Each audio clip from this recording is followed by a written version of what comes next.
Meaning of Hatchards.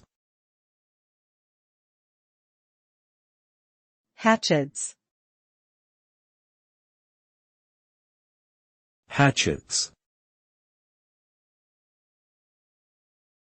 Hatchards. Hatchards.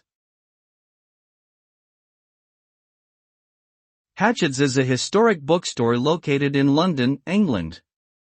It was founded in 1797 by John Hatchard, making it the oldest bookshop in the city.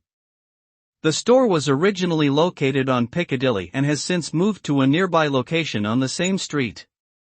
Hatchards has a reputation for offering high-quality books, particularly in the areas of politics, history, biography, literature, and the arts. Over the years, it has served as a popular gathering place for literary figures, politicians, and other prominent individuals. Today, Hatchards continues to be a beloved destination for book lovers around the world.